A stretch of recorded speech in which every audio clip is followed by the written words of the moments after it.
الحمد صلی اللہ رسول الکریم، یہ 6 صفات صرف بیان کرنے کے لیے نہیں ہے بلکہ محنت کر کے اپنی زندگی میں لانا ہے۔ اس لیے جب بھی دعوت دے تو 6 صفات کی حقیقت کو سامنے رکھ کر دعوت دے۔ بات کرنے والے کے سامنے اگر 6 صفات کی حقیقت نہ ہوگی، صرف 6 صفات کا علم ہوگا، تو اس علم کی وجہ سے دوسروں کی اصلاح کی نیت ہو جائے گی، اپنی اصلاح کی نیت نہ رہے گی، جس کی وجہ سے خود اس کی اپنی دعوت سے اس کا یقین نہیں بنے گا اور دوسروں پر اس کی دعوت کا اثر بھی نہیں ہوگا۔ اگر دوسروں کی اصلاح کی نیت ہوگی تو 2 بات کے علاوہ تیسری بات نہ ہوگی، یا تو لوگ دعوت قبول کر لیں گے یا انکار کریں گے۔ اگر بات قبول کر لی تو دعوت دینے والے میں عجب اور کبر آئے گا، اور اگر بات کو قبول نہیں کیا تو غصہ آئے گا یا مایوسی آئے گی، اور جب مایوسی آئے گی تو خود کام کو ہی چھوڑ بیٹھے گا۔ اصل میں دعوت کے ذریعے سے اپنے یقینوں کی تبدیلی مقصود ہے، اس لیے جس صفت کی دعوت دے اس صفت کی حقیقت کو سامنے رکھ کر دعوت دے۔ اپنے یقین کی تبدیلی کی نیت سے جب دعوت دیں گے تو اللہ جل شانہ اس دعوت میں وہ تاثیر پیدا کریں گے جو دوسروں کی ہدایت کا ذریعہ بنے گی، اور اس کی اپنی دعوت میں کوئی کمی نہیں آئے گی۔ یعنی ایسے کاموں اور ایسی باتوں سے بچنا جس سے نہ دنیا کا فائدہ ہو اور نہ دین کا۔ جس طرح بیمار آدمی کو دوا کے ساتھ پرہیز بتایا جاتا ہے تاکہ جلدی صحت ملے اور تندرستی بڑھے، اسی طرح 6 صفاتوں کے ذریعے جو دین ہماری زندگی میں آ رہا ہے اس کی حفاظت کے لیے گناہوں کے ساتھ ساتھ فضول کاموں اور فضول باتوں سے بچے تاکہ نیکیوں کی حفاظت ہو اور نیکیوں میں بڑھوتری ہو۔ فضول بات نیکیوں کو اس طرح کھا جاتی ہے جس طرح آگ سوکھی لکڑی کو کھا جاتی ہے، یا جیسے استرا بالوں کو اڑا دیتا ہے۔ حضور صلی اللہ علیہ وسلم کا ارشاد ہے، جو شخص اللہ اور آخرت پر ایمان رکھتا ہو اس کو چاہیے کہ خیر کی بات کہے یا خاموش رہے۔ حضور صلی اللہ علیہ وسلم کا پاک ارشاد ہے، جو شخص 2 چیزوں کا ذمہ لے لے غلط جگہ پر استعمال نہیں کریں گے تو میں اس کے لیے جنت کا ضامن ہوں، ایک زبان دوسری شرمگاہ۔ حضور صلی اللہ علیہ وسلم نے ارشاد فرمایا، آدمی صرف لوگوں کو ہنسانے کے لیے ایسی بات کہہ دیتا ہے جس میں کوئی حرج نہیں سمجھتا، لیکن اس کی وجہ سے جہنم میں زمین و آسمان کے درمیان فاصلے سے بھی زیادہ گہرائی میں پہنچ جاتا ہے۔ حضور صلی اللہ علیہ وسلم نے ارشاد فرمایا، بندہ جب تک اپنی زبان کی حفاظت نہ کرے ایمان کی حقیقت کو حاصل نہیں کر سکتا۔ حضرت سلمان رضی اللہ عنہ سے نقل کیا گیا ہے کہ اگر کلام بات کرنا چاندی ہے تو سکوت چپ رہنا سونا ہے۔ حضرت عمر رضی اللہ عنہ فرماتے ہیں، جو شخص فضول کلام چھوڑ دیتا ہے اس کو حکمت عطا کی جاتی ہے، جو شخص فضول دیکھنا چھوڑ دیتا ہے اسے خوش قلب عنایت کیا جاتا ہے، جو شخص فضول کھانا پینا چھوڑ دیتا ہے اسے عبادت کی لذت حاصل ہوتی ہے، جو شخص ہنسی ترک کر دے تو اس کو رعب اور دبدبہ عطا کیا جاتا ہے، جو شخص مذاق اور بے جا دل لگی ترک کر دے تو اس کے دل میں ایمان کا نور جلوہ گر ہوتا ہے۔ مقامی 5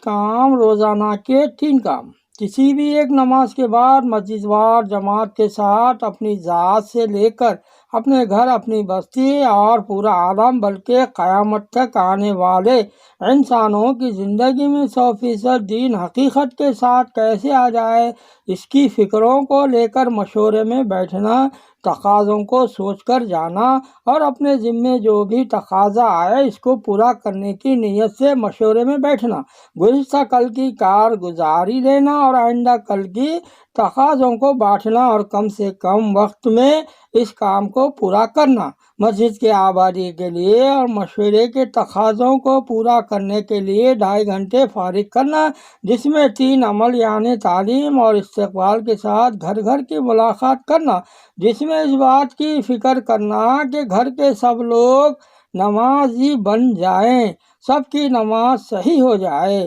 سب تلاوت کرنے والے بن جائے، جو جماعت آئے اس کا ساتھ دینے والے بن جائے، مرد سب جماعت میں جانے والے بن جائے، تمام گھروں میں تعلیم زندہ ہو جائے، مسجد میں جو تعلیم ہو رہی ہے اس کی دعوت دیں، جو ساتھی جماعت میں گئے ہیں ان کے گھر کی خبر گیری کرنا، بستی میں کوئی بیمار ہو اس کی بیمار پرسی کرنا، محروم کے گھر والوں کی تعزیت کرنا، بنگلے والی مسجد میں سے جس ترتیب سے کام بتایا جاتا رہے اس ترتیب سے اگر کام ہوا تو ملکوں کے تقاضوں کو اپنی مسجد سے پورا کر سکیں گے۔ 4 ماہ یا 40 دن کی جماعتیں اپنی مسجد کے تقاضوں پر نکال سکیں، اس کے لیے گھر کا ماحول خصوصاً مستحرات کا ذہن بنانا بھی بہت ضروری ہے۔ اس کے لیے روزانہ 2 تعلیم کرنا، ایک مسجد کی تعلیم جس میں خود اہتمام سے شریک ہونا اور محتاط بن کر کرنا، دوسری تعلیم اپنے گھر میں کرنا، گھر کی تعلیم میں خود پابندی سے جڑے، تعلیم میں گھر کی تمام مصروفیات کو اور تمام بچوں کو شریک کرے، یہاں تک کہ دودھ پیتے بچے کو بھی ماں اپنی گود میں لے کر بیٹھے، جس میں قرآن کے اور 6 صفات کے مذاکرے کے ساتھ وضو، غسل، نماز کے فرائض، واجبات، سنتیں، مکروہات، فاسد کرنے والی چیزوں وغیرہ کے مذاکرے بھی وقتاً فوقتاً کبھی کبھی کرے، اور ہر ہفتہ جہاں پر مستورات کی تعلیم ہوتی ہو وہاں پر بھی پابندی کے ساتھ بھیجے، اس سے مستورات میں عمل کا شوق پیدا ہوگا اور دینداری آئے گی اور مردوں کے لیے دعوت کے کام میں مددگار ثابت ہوگی۔ ہفتے کا ایک کام، ہفتے میں 2 گشت کرنا، ایک اپنی مسجد کا، دوسرا پڑوس کی مسجد کا، جو مشورے سے طے ہو، جس میں 2 نمازوں کے بیچ کے وقت کو فارغ کرے اور 4 عملوں کے ساتھ کرے۔ دوسری مسجد کی گشت میں شریک ہونے کے لیے سب ساتھی اپنی مسجد میں پہنچ کر جماعت کی شکل میں اس مسجد میں پہنچے، دوسری مسجد میں اگر گشت نہیں ہوتا ہو یا پابندی کے ساتھ نہیں ہو رہا ہو تو گشت کے دن ہی آپ پہنچے اور ساتھ دیکھ کر اور ترغیب دے کر پابندی سے گشت کرنے پر ابھارے، اگر پابند ہو جائے یا پابندی سے گشت ہو رہا ہو تو وہاں پر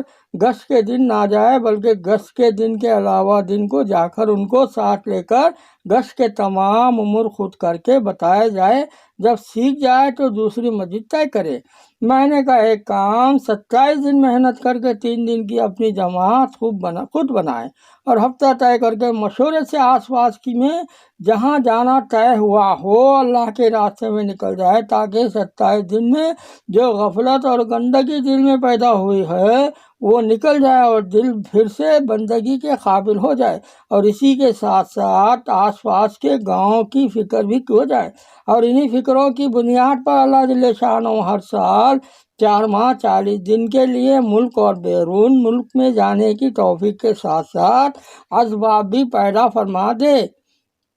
اللہ سے ملا تھے 24 گھنٹے کے اعتبار سے ہم جو بھی عمل کام کریں،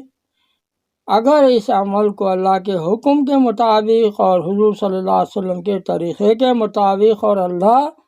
کو راضی کرنے کے لیے کریں گے تو وہ عمل قبول ہوگا اور دین بنے گا، اور اسی پر دنیا اور آخرت کی کامیابی کا دار و مدار ہے۔ اس لیے ہر عمل کا سنت طریقہ اور موقع محل کی دعائیں لکھی جا رہی ہیں۔ اللہ جل شانہ ہم سب کو ان باتوں پر عمل کرنے کی توفیق عطا فرمائے۔ کھانے کی سنتیں اور آداب، کھانے سے پہلے یہ نیت کرے کہ کھانے سے جو قوت آئے گی اسے میں اللہ کے احکام پورا کرنے پر خرچ کروں گا، اور یہ سوچ کے کھانا سے پیٹ نہیں بھرتا بلکہ اللہ بھرتے ہیں۔ سب سے پہلے دونوں ہاتھ پونچھوں تک دھوئے، ہاتھ پوچھے نہیں اور کلی کرے، دسترخوان بچھا کر کھانا کھائے، 3 طریقوں میں سے کسی ایک طریقے پر بیٹھے، ایک زانو 2 زانو یا اکڑو، یعنی دونوں گھٹنے کھڑے ہو اور سرین زمین پر ہو، اونچی آواز سے بسم اللہ وعلی برکات اللہ پڑھ کر کھانا شروع کرے، دائیں ہاتھ سے کھانا کھائے، کھانا ایک قسم کا ہو تو اپنے سامنے سے کھائے، اگر کوئی لقمہ گر جائے تو اٹھا کر صاف کر کے کھا لے، ٹیک لگا کر نہ کھائے، کھانے میں کوئی عیب نہ لگائے۔ اگر شروع میں بسم اللہ پڑھنا بھول جائے تو یہ پڑھ لے بسم اللہ اول ہو آخر ہو۔ اللہ کا ذکر کرتے ہوئے کھانا کھائے، غم کی باتیں نہ کرے۔ کھاتے وقت بالکل خاموش رہنا مکروہ ہے۔ کھانا سب مل کر کھائے، اس میں برکت ہوتی ہے۔ ساتھی کی رعایت کے ساتھ احترام کرتے ہوئے کھانا کھائے۔ برتن کے درمیان سے نہ کھائے کیونکہ درمیان میں برکت نازل ہوتی ہے۔ جوتا اتار کر کھانا کھاؤ، 3 انگلیوں سے کھانا کھائے، بیچ کی شہادت کی انگلی اور انگوٹھے سے گرم نہ کھاؤ، پھونک مار کر اور جلا ہوا نہ کھائے اور نہ سونگھ کر کھائے۔ دوسروں کے ساتھ کھانا کھا رہے ہوں تو جب تک وہ کھانا کھاتا رہے اپنا ہاتھ نہ روکو۔ ہاتھ دھونے سے پہلے اپنی انگلیاں چاٹ لے،